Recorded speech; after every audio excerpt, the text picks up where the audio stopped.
Hello my dear students, welcome to your social science class. So let's start our class with a part 2 of French Revolution. Let's start with the causes of French Revolution. There were three main causes of French Revolution, and these were social causes, political causes and economic causes. All these three causes, or you can say the reasons of French Revolution, already we have discussed in our part 1 video.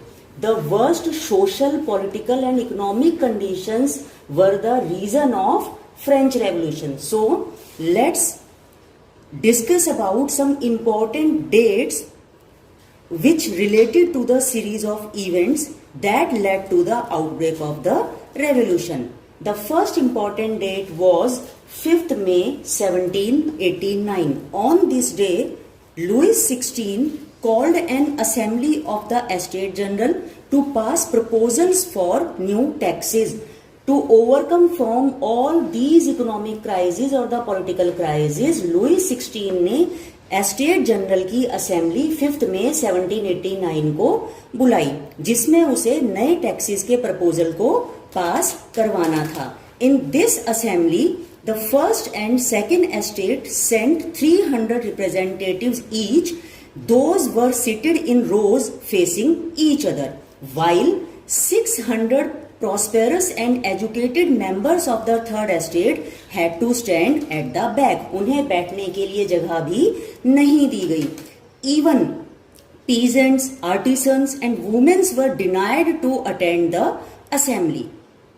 And when they demanded equal voting system in the assembly, the king rejected their proposal and the members of the third estate walked out of the assembly in protest.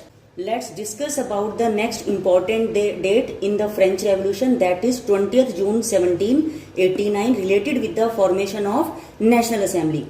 After the meeting of Estates General on 20th June 1789, the representatives of Third Estate assembled in an indoor tennis court of the Versailles and declared themselves as National Assembly under the leadership of Mirabeau and Abbé Sieyès. They decided to draft a constitution for France that would limit the powers of the monarch. Now the next important event, that is Bastille attack on 14th July 1789.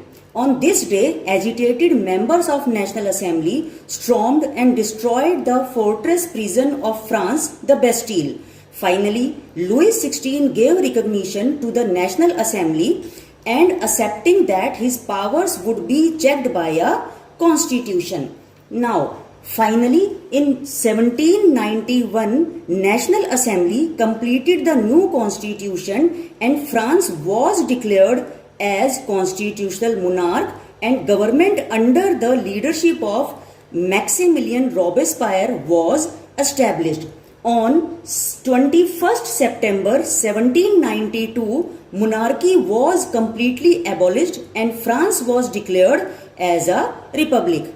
Now, on 21st January 1793, Louis XVI was executed publicly, और कुछ time के बाद उसकी जो wife थी Mary Antoinette, उसके साथ भी यही किया गया. It means both were publicly assassinated or executed. Let's discuss about the most important part related with the French Revolution, the reign of terror. Reign, यहाँ ये रेन बारिश वाला रेन नहीं, it means the absolute rule of monarch. The time period from 1793 to 94 is known as the reign of terror in France. Now, why this time period is known as reign of terror? This we will read in our part 3 along with the rest half of the chapter. According to me, it's enough for the day. So, read the chapter once again. Try to make the concepts clear. Do your work properly. See you soon in the third part of French Revolution. Till then, thank you.